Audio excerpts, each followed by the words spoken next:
in Toronto. I wanted to give the Patriots a breather for a little bit. Congratulations to Mac Jones, who was not at the Mike Vrabel press conference because he had more important things going on. We'll get into that. Drake May. What did I say? Mac Jones. I said Mac Jones. Oh, what a way to start tonight. Is Mac hitched? I don't even know.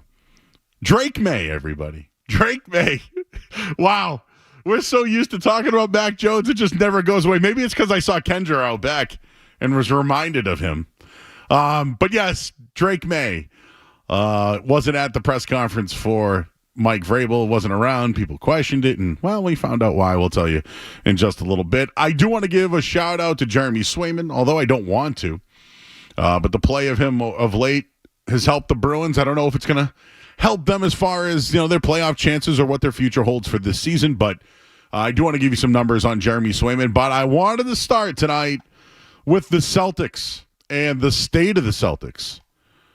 There's no doubt about it. The numbers have changed. I do think there's a lot of entitlement on the team right now.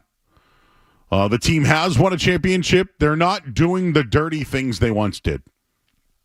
They are losing because of that. But there's no doubt about it. It's hard work, and they just think they can roll out the basketballs right now and win. So that's me being critical, if that's okay. I told you a couple of weeks ago that I thought their biggest issue was rebounding. I still stand by that. I do think that it's grit. And there's a couple of guys that I'll give you their numbers and where they've decreased, but absolutely rebounding, scoring inside the paint, and in transition, the numbers are horrible. They're in the mid-20s in the league. The way that they're shooting the three right now is mid-20s in the league. But I don't want to call them a second-tier team. If we were doing tiers tonight, are the Celtics really on a second tier in the NBA? Are you kidding me? So this is where I will defend it. As Jim Murray will leave the room here, I'll start to get a little bit more green. Right now, yes, they're rolling the balls out there. They're not giving the old college try. That's for sure. But are they a secondary team? Second tier? Out on that one. I will not fall for that one. But let me give you a couple of the numbers to be critical. The Celtics in the month of January are shooting 33% from three. They've taken 262 shots in 15 days, and I know they haven't played 15 games, but 26th in their last 16 games overall. They've made 16 threes. They've shot 35%. That's 23rd in the league. Their 16 threes made are still third in the league. But in the first 23 games of the year this year, they were averaging 19 three-point makes a game. And they were averaging 37 points. 37.3% from three, which was 11th. It's a dramatic turnaround. 16 to 19 threes, okay, sure. 34 to 37%, all right. But clearly, there are a couple of guys that you watch night in and night out and say they're not bringing it. It's not Brown, it's not Tatum, it's not those guys. Where I go number one is Derek White. Since the start of December, and I got these numbers from The Ringer, in the last 18 games, Derek White's averaging 14 points per game. He's shooting 40% from the field and 33% from three. But beginning of the year, in the first 19 games, he was averaging 18 points a game. He was on an all-star pace. He was shooting 47% from the field and 42% from three. He is shooting 10% worse from three. But the thing with Derek White is he's a glue guy. He does all the dirty work. I think his struggles shooting are affecting the rest of his game. So there, if you want to say, oh, it's a three-point percentage is struggling, I'll give you that. But with Derek White, he used to do the other things. So that is a dramatic turnaround there. The other one is Peyton Pritchard. Peyton Pritchard in the month of January in 6 games is averaging 8 points per game. He's shooting 31% from three and 40 from the field. In the first 33 games of the year, he was averaging 16 points per game, 47% from the field, and 43% from three. That's a 12.5% drop-off. You have Derek White and Peyton Pritchard literally shooting at a pace 10%, 12% less than what they were doing. The Celtics are lethargic right now. They are getting beat by other teams because of grit. I still think they're the best team in the NBA. Now, I will say this. There are some numbers that you look at and say, huh. For example, Jason Tatum. When he scores 14 or more points in the paint, just over the 7 games this year, 14 or more points in the paint. 7-0. 7-0. So, does that mean that they should score more in the paint? They've been taking more 2-point shots than 3-point shots, or making more 2-point shots than threes. They're losing. I do think they're trying to find their way. When they struggle, they go to the 2-pointers, and it takes them out of their flow. I think Kristaps Porzingis being in the starting lineup has hampered Al Horford's play. I think they are still trying to figure out their starting 5. There's been 4 games this year where they've had truly their starting 5 and everybody's been healthy. Here's where I'm going with it, everybody. And one more thing on their Celtics. The defensive rating, it's changed. At home, they give up about 112 points per game. On the road, 107. They're more locked in on the road. This proves to me that at times they're checked out and think they can just roll the balls out there. Yeah, they are struggling shooting. There are some guys doing really bad. They're getting out-rebounded. Transition. You name it. I don't think it's because of their ability. I just think right now there might be a little bit of entitlement on the team. But let me give you some positives here, everybody. I thought the Celtics were an all-time team last year, and that's last year. Celtics are looking to go back-to-back. I'll just bring up the old Bulls team that went back-to-back, the last one. Started 67-15. The next year went 57-25 and won a title. What did the Bulls do in January of that year? They went 7-8. The Warriors, 67-15. The next year they went 59-23 and won the NBA Finals. In January they struggled and went 7-5. We're not even at the All-Star break. History shows this happens to great teams who are on a back-to-back opportunity. To say they're an average team in the regular season is absolutely laughable to me. The effort's not there. But a second-rate basketball team? That's laughable. We'll leave it there at 617-779-0985. Do you want to reference some of these quotes from Gary Washburn of the Boston Globe? This was after the Kings game the other night, which we were on post-game. You heard I was very critical. Some people may say the night show very green. I know Skaz does the Green Teamers podcast. But if you listen consistently at night, we are critical. So I just, it's hard for me to be critical in the middle of January. They're entitled.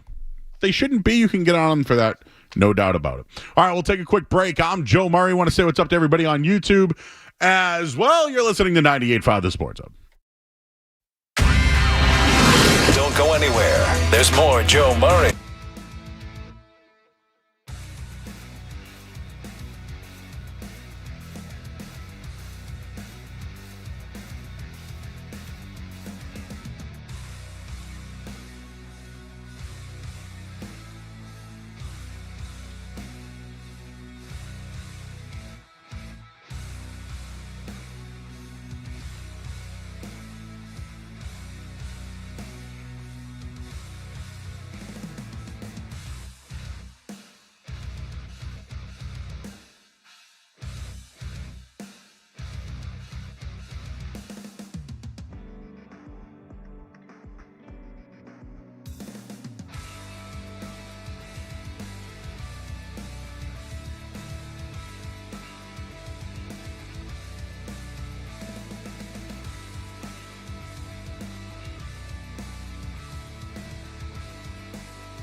Everybody knows Joe.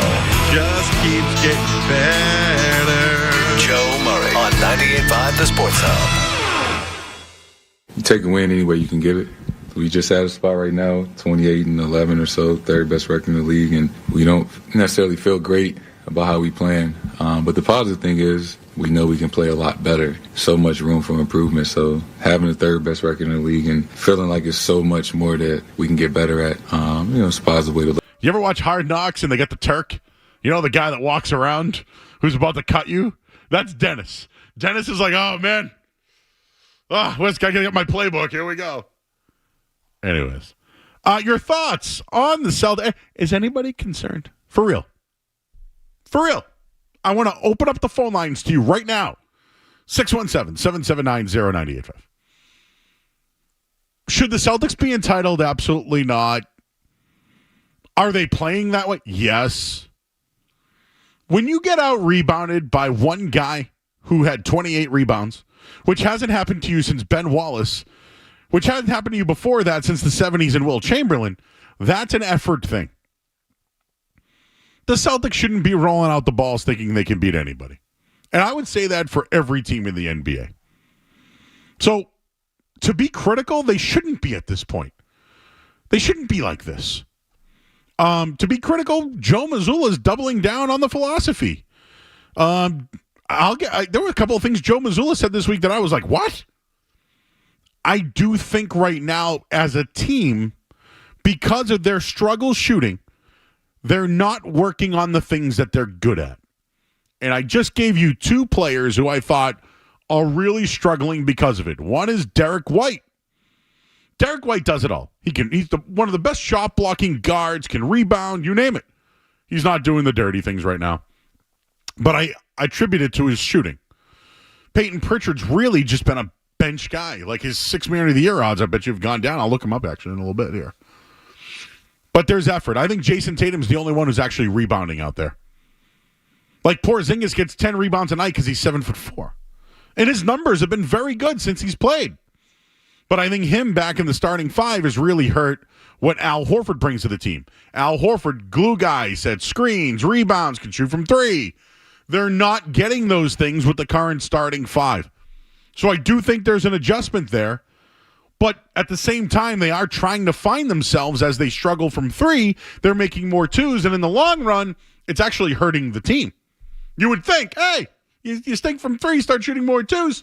It's not helping this team. So I think that is an issue right now. If they got to climb out of that. They won by 1 point the other night against the worst team in the NBA. They got lucky, let's be honest. And they play down to bad teams. And they lose at home, which isn't fair to you guys. They're no-shows. I just gave you the numbers. Defensively, they're a much more locked-in, focused team on the road. Why is that?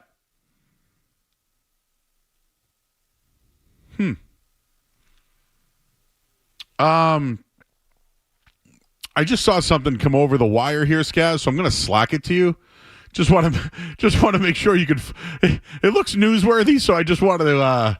I'll throw it in our Slack channel. I'll give a big tease on that one. Again, the phone number here is 617-779-0985. I did want to get into Jeremy Swayman stuff coming up in just a little bit. Bees win last night, and I will touch on a little bit of Patriots stuff. So when we're live, there's always stuff floating out there. So I'd like Skaz to confirm it before I happen to say anything over the air. So I just threw that in there for you, Skaz. So let me know if you can find anything else on that one. But let me just give you a couple of numbers real quick. I mentioned the state of the Celtics, and Gary Washburn, this was after the Sacramento Kings win the other night. Outworked, unfocused, the Celtics have slipped into being another contender. I disagree, but okay. The Kings worked harder and wanted to win more than the Celtics. Fact. The first game coming off a road trip, he didn't want to use it as an excuse, but most teams, first game after a long road trip, you generally lose. But they look bad. The Kings were missing De'Aaron Fox. Celtics did hang close with them. This isn't last year's Celtics team, I'll be honest with it. Is this team flawed? I don't think so. But they're not making their shots. They're not getting stops defensively. and they're not playing with the focus they did last year. I completely agree with it. The reality is nobody fears the Celtics anymore. Let that sink in for a second. Nobody fears the Celtics anymore? Okay. Opposing teams know they can win at the Garden. 76ers did on TV. Okay. All right. They are throwing various defenses at the Celtics offense, and they can't consistently respond. Sure. Missoula acknowledged the lack of effort, but blamed the lack of offense. The fundamental issue with teams are playing the Celtics differently. They're no longer daunted by Boston's three-point shooting. They're being more physical. They're pushing the Celtics around. They're taking more threes themselves. It's the Celtics that are showing more visible discouragement when shots aren't falling. There's a lack of concentration, lack of focus, and supreme arrogance are turning the Celtics into a second-tier team. I don't think the Celtics are a second-tier team, but do they have a lack of concentration, lack of focus, and maybe a little bit of entitlement and arrogance? Yep. Second-tier team? Come on, bro. Look at the league. Second-tier team? How long will this process take? The Celtics on a 58-win pace are already 6.5 games behind the Cavaliers. Last year's team won 64 games and went 37-4 at home. This year's team is 13-7 at home. I just gave you the numbers of teams that won back-to-back and what they do in January, but okay, all right. The Celtics have to be willing to put in the work. So far, that's been maddeningly inconsistent. Sure. They went solid 3-1 on the West Coast road trip. They came back thumped by the Kings. Celtics had 2 full days off before that game. Fatigue should not have been an issue. Washburn goes on to say, we need to stop comparing this year's team to last year. Okay. The Celtics won the East by 14 games last season. They had the league's best record by 7. The Cavs and Thunder are off to remarkable starts, pushing the Celtics back to the pack off contenders, not the favorites. He'll go on. He went on to say, they'll have to accept that tag because that's who they are right now. Just another contender. So, Skaz, I'm going to bring you in on this one, man. While I do that, I'm going to pull up the DraftKings odds. I just was curious who the favorite is to win the championship before I continued on with this take. But Skaz, you heard Washburn. They need to stop comparing this year's team to last year's team. They're just another team that's in the back of the pack of contenders. They're a second-rate team this year. Thoughts on Gary Washburn's article there?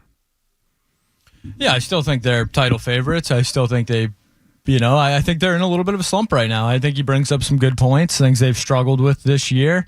Joe, you teased a little breaking news earlier. Working to confirm. Working to confirm. Don't want to get on anything on that one. But yeah, yes. It's interesting. That's for sure. Patriots front office related, but yes, no confirmation yet. But yeah, when it comes to the Celtics, just a slump. I think the Porzingis thing. I wonder what the starting lineup looks like tonight. But yeah, I know you did some research on defending champs trying to repeat in their struggles in January. So I think that is something to do with it. But I also believe that something is a little off with this team, whether it's the rotations or fatigue, whatever it is. They're not playing at the same level they were consistently last year. I'll agree that there's some entitlement there, and they shouldn't be with this group. Like, they think because they won a championship this year, maybe they should get some slack, or maybe they should have a night off.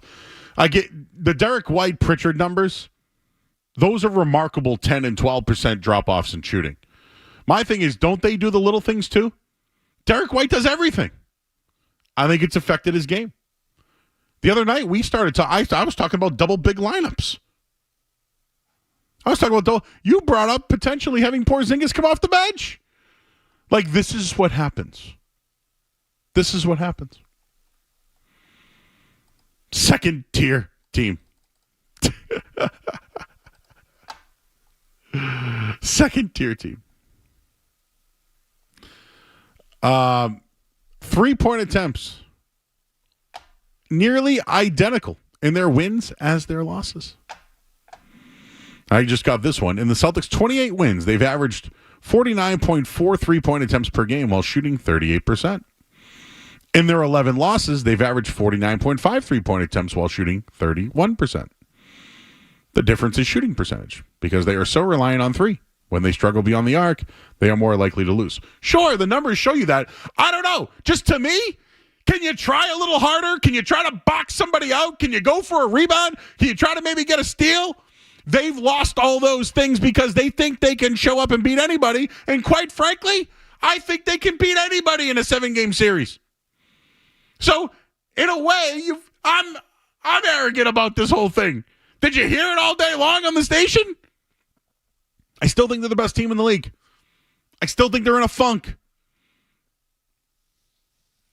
Second-rate team? Come on. Come on.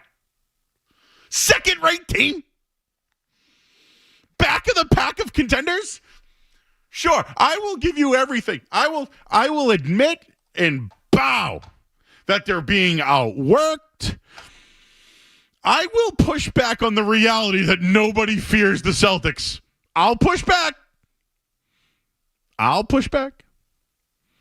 Can teams go and win at the Garden? Yeah. All right, fine. But come on, second-rate team, concentration, focus. Yeah, sure. Arrogance? Sure.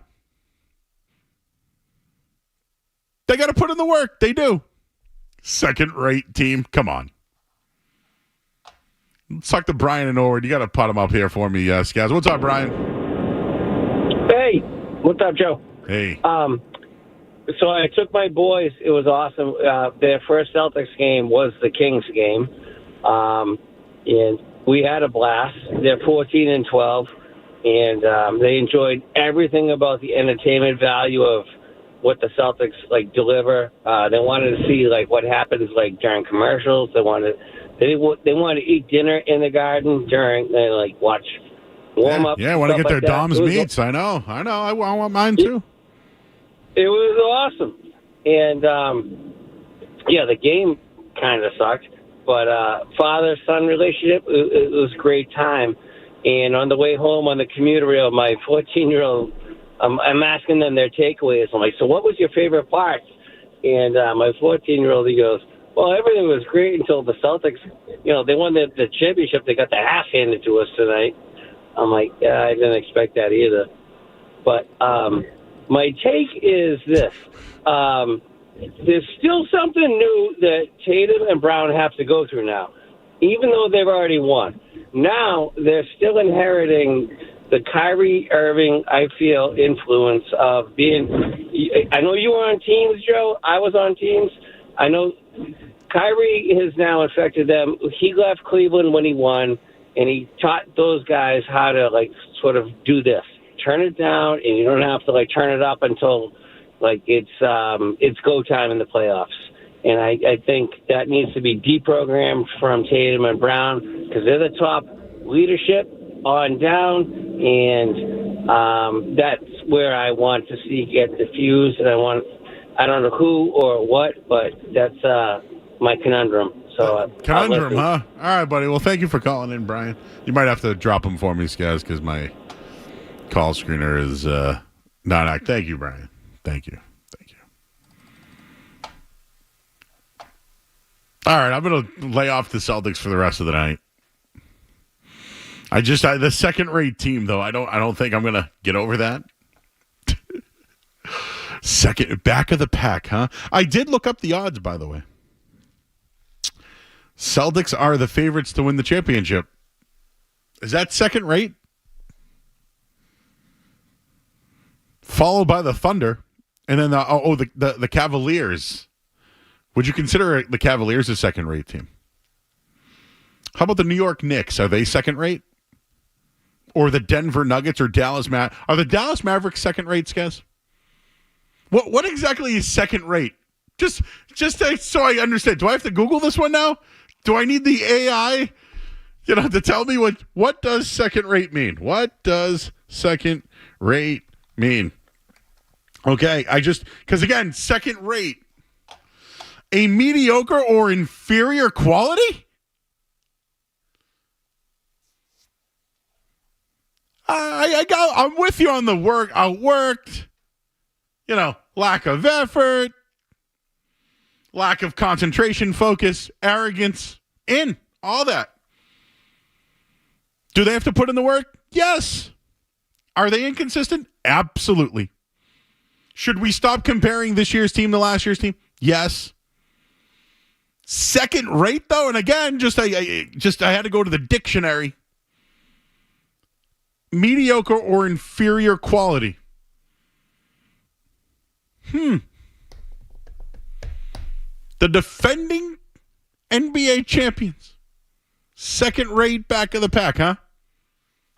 Vegas doesn't think so. I don't think so. I don't think Skaz thinks so. Let's talk to Eric. He's in Boston. Hey, Eric. Hey, Joe. It's been a minute. I was actually calling about this topic. So I don't think teams are afraid of the Celtics in the regular season. I'm not saying they don't care as much right now. Who in their right mind, other than Miami maybe, wants to line up with the Celtics in the playoffs? I just think it's a different ball game then, and that's all I had. It's a different ball. And listen, people don't like that. They don't want to hear that. Some people don't want to hear that. They're struggling right now. They got to figure it out. As I told you, teams that have won back-to-back, it's a common theme this time of year. All right, I do want to get into some of the Jeremy Swayman stuff, and looks like we do have a little note that came out regarding Don Sweeney and Cam Neely. How about that? We'll tell you what that is coming up in just a little bit. I'm Joe Murray here on 98.5 The Sports Hub. Sports Hub headlines. All right, Celtics in action tonight. They play in Toronto. Still waiting on who is on the injury list. Last I checked, nobody.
98.5, the Sports Hub of Joe Murray.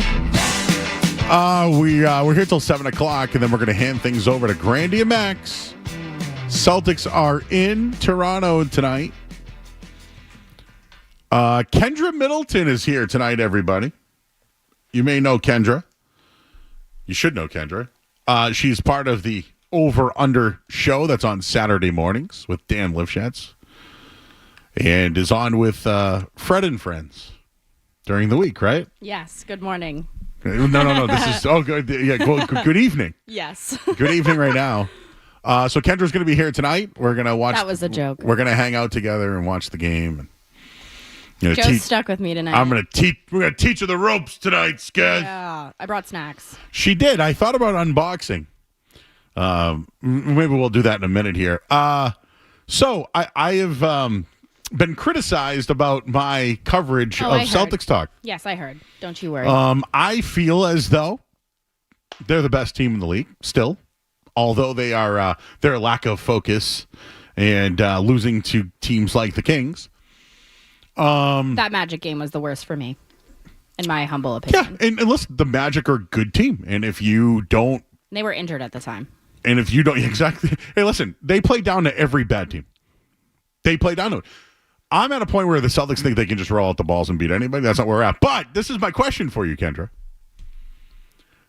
Gary Washburn, who I respect, very critical, said that they're a second-rate team right now. I did see that you had to Google that, Second-rate. which did make me chuckle. Like, imagine somebody calling you like I dated them. They were second-rate. I've heard it all, to be honest. But come on now. The Celtics, they stink right now. They're not shooting well. They're not trying hard. Are they a second-rate basketball team? Absolutely not. Even you cannot be, and all due respect, obviously, you cannot be the second team in the Eastern Conference and be a second-rate team. I get you could give me the Pistons, you could give me the Hawks, you could give me the Bulls right now. Those type of teams, I would allow you to say those things and give you absolutely zero pushback. But not the Celtics. They have the most talent on any roster in this league. How can you say that? I don't understand. And like I said, all due respect, I'm not a green teamer by any means, but that's not, I don't think that's, I'm not one to say this, but that's not fair. That's not fair. I think at times, especially this team, it's okay to be critical. Second rate, though. Whew. Back of the pack contenders. I had to look it up on DraftKings. They're still the favorite to win the championship. Just had to check in case, in the second rate. This is a gambling show at the end of the day. It is. Generally, at this time of night, it's usually like some Patriots take and and it's a turnover. The heavy hitters. So people are turning into the show and being like, well, Joe's talking basketball. What's up with this? But I want to get into the Patriots in a minute here. But the Bruins, they won last night. And I think Jeremy Swayman has finally. Is he back? Is he starting to perform the way people thought? I don't want to. Is Jeremy Swayman back? I guess is the take. Yes, I think Jeremy Swayman is back, considering the sheer amount of shots that he's seen and his save percentage in the last couple of weeks. I would say, as much as you want to say the word back, he obviously struggled to start the season, but we could use the word back. I think that's a fair word to use. He's back. Well, yeah. And don't get me wrong, didn't really have. I'm not giving him excuses, but the way he started the season, the contract, the way that they played, some of the comments from the coach and Marchand, etc. Not a great look from Swayman for a guy who talked a lot about business, right? He was in business for himself this year. Yeah, and I'm not one to make excuses either, but I think the big difference that people, you can look at the coaching change, you can look at, people have made the argument that the team wasn't playing hard enough in front of him, whatever. For me, it's that this is the first time in pretty much Jeremy Swayman's career that he's been the number one goalie since college. They had that tandem goalie thing going on for so long. So of course there's going to be some difference to him navigating playing night in and night out and not getting as much rest or as much, mental health rest, physical rest, all of that type of stuff as he's used to getting. So the argument for me, I think, is definitely the fact that this is the first time that he's really been put through the ringer as far as being a number one goalie with this team. I think that's the big thing for me. Yes. And I know that there was talks about maybe an issue between David Pastrnak and Brad Marchand, and Marchand came out and was very vocal about it. Well, David Pasternak's got 7 goals in 6 games. I don't know where to stand on that one, by the way, but I do feel that this year, Marchand's been in the middle of everything, whether it's chirping at Montgomery at one point, right? He made a lot of comments about Swayman talking about his contract professionally. He's the one who just came out about the Pasternak thing. Like, he's, I think, in the middle of this. But if this is what they're going to have to do to get them to play hard, I have a take for you. I like this. Takes. I get that it couldn't have been because of the nature of the situation, but I think it should have been McAvoy. It's funny how he didn't play last night, and they scored 6 goals. I know. I did see. I don't know. Maybe it was Majori. I don't want to put words in his mouth. I think it was him though who tweeted maybe that it was going to be Felger who was going to say that the Bruins play better without McAvoy. He actually used the meme, the Fuppet meme. Yes, he did. I was going to say I thought that it was Majori, but I didn't want to put words in his mouth. But it's like when Pasternak scores a goal, where's the puppet too?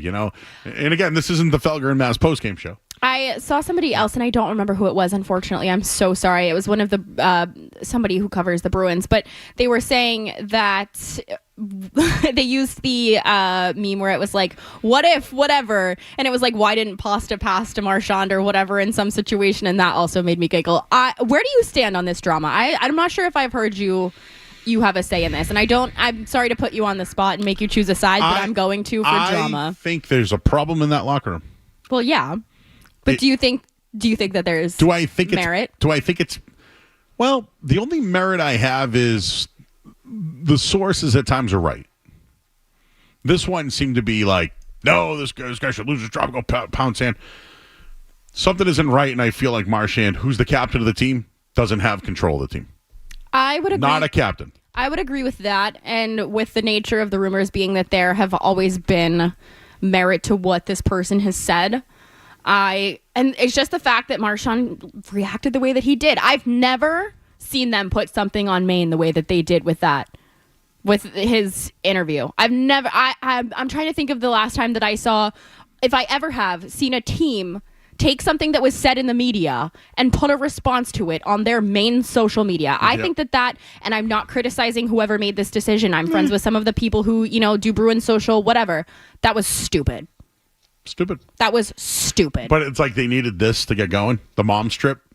Hey, do not come for the moms. No, you know what? We can do things, but we're not doing that. Ruin the mom strip. Oh. Well, let's take a quick break because I know we got Celtics coming up here. 2 things Charlie Jacobs said today, and I do want to get your thoughts on Drake May and what happened with him tonight. Mm-hmm. We'll do that coming up next. Kendra's here. I'm Joe Murray at the Sports Hub. More Joe Murray coming up on the Sports Hub.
And then Cam Neely said the team needs to prepare 2 paths into the trade deadline. So we'll see how that goes. Quickly, Drake May not at the Mike Vrabel press conference. Found out he got engaged. Mm-hmm. Is that a good excuse? Yes. 1,000%. I think that if you're here and you don't have a trip booked, which I assume is what happened with, the 2 guys who were there, fine. Like, you should be here if you're here. If you're not, if you've already booked a vacation, if you've paid for it, whatever, I don't think that you should be expected to be back. That's your time off. You earned it. Take it. But yes, getting engaged is